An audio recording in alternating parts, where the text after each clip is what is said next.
Nous commençons notre journal avec le président Abdel Fattah al-Sisi qui a reçu le vice-premier ministre et ministre des Affaires étrangères et de la coopération internationale de l'Italie, et ce en présence du chef de la diplomatie Sameh Shoukry, en plus de l'ambassadeur d'Italie au Caire et un certain nombre de responsables italiens. Le porte-parole officiel de la présidence de la République, le conseiller Ahmad Fahmi, a déclaré que la réunion a abordé le souci de deux pays à renforcer leur partenariat et à poursuivre la coopération bilatérale vu les relations historiques entre l'Égypte et l'Italie et les liens culturels profonds entre les deux peuples. À cet égard, les présidents El-Sisi et son hôte italien ont examiné les moyens susceptibles d'optimiser la coopération économique, les échanges commerciaux et la coopération industrielle conjointe et l'exploitation des opportunités disponibles dans le domaine de l'énergie. Concernant la situation internationale et régionale, les responsables ont jugé impératif de conjuguer les efforts sur les deux niveaux, régional et international, pour exhorter les parties belligérantes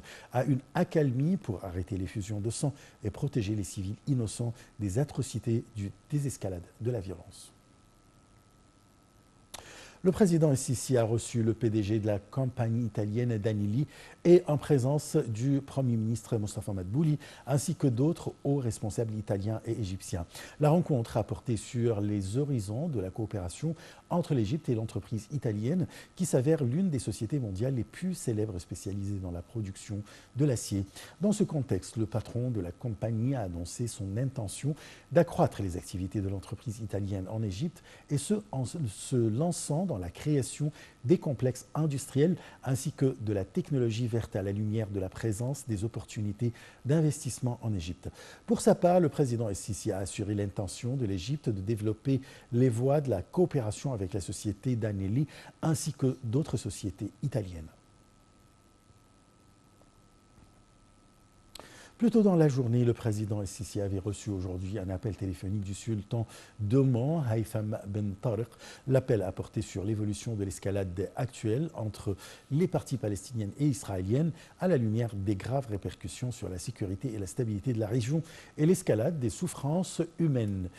endurées par les civils en raison du conflit. Les deux dirigeants ont convenu sur l'importance d'unifier les efforts pour exhorter toutes les parties à se calmer, à réduire la violence et ont passé en revue les contacts en cours à cet égard. L'appel a également abordé la nécessité de faire progresser les efforts visant à parvenir à une solution juste, globale et durable à la question palestinienne sur la base des deux États, conformément aux termes de référence et aux décisions de légitimité internationale.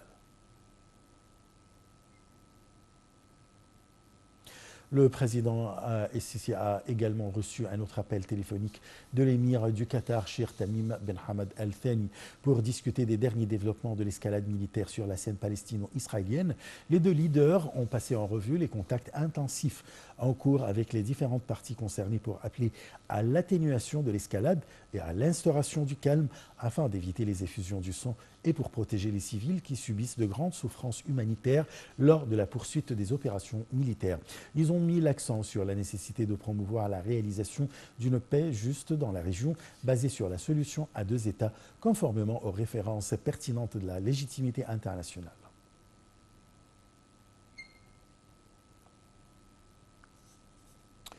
Le ministre des Affaires étrangères, Sameh Shoukry, a reçu le vice-premier ministre et ministre italien des Affaires étrangères et de la coopération au siège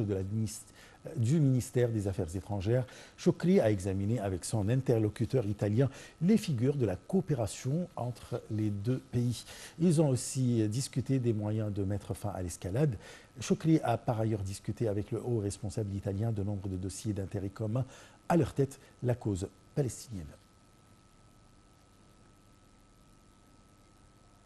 Toujours le ministre des Affaires étrangères, Sameh Shoukry, a reçu aujourd'hui le coordonnateur spécial des Nations Unies pour le processus de paix au Moyen-Orient, Tor Wennesland, et le commissaire général de l'Agence des Nations Unies pour les réfugiés palestiniens, UNRWA, M. Philippe Lassarini. Le porte-parole du ministère des Affaires étrangères, l'ambassadeur Ahmed Abouzed, a déclaré dans un communiqué que cette rencontre a eu lieu à la lumière de l'évolution et les répercussions militaires entre les deux côtés israéliens et palestiniens, ainsi que les opérations militaires contre la bande de Gaza et ses répercussions humanitaires dangereuses. Selon le porte-parole, les pourparlers ont été centrés sur l'échange de vues concernant le fait d'alléger la crise humanitaire dont le peuple palestinien souffre sous les frappes israélienne continue. Ils ont convenu des visions concernant la nécessité de ne pas viser les civils des deux côtés, israéliens et palestiniens, soit dans la bande de Gaza ou ses alentours. Dans ce cadre, Choukri a souligné le soutien total de l'Égypte pour les agences concernées afin de suivre l'arrivée des aides d'urgence et de secours pour le peuple de Gaza, mettant en garde contre l'infraction de la loi internationale humanitaire et ses répercussions sur la détérioration des situations humanitaires des civils. Le chef de la diplomatie égyptienne a de même exprimé l'inquiétude de l'Égypte après l'attaque d'une école affiliée à l'UNRWA, soulignant la nécessité du respect des services essentiels pour les Palestiniens. De nouveaux raids israéliens ont frappé aujourd'hui la bande de Gaza en partie, transformée en champ de ruines en riposte à l'attaque lancée par le Hamas, qui a traumatisé Israël et déclenché une guerre dont les morts se comptent déjà par milliers. 2 jours après l'annonce par Israël de la suspension des livraisons d'électricité, le chef de l'autorité de l'énergie à Gaza a affirmé que la seule centrale électrique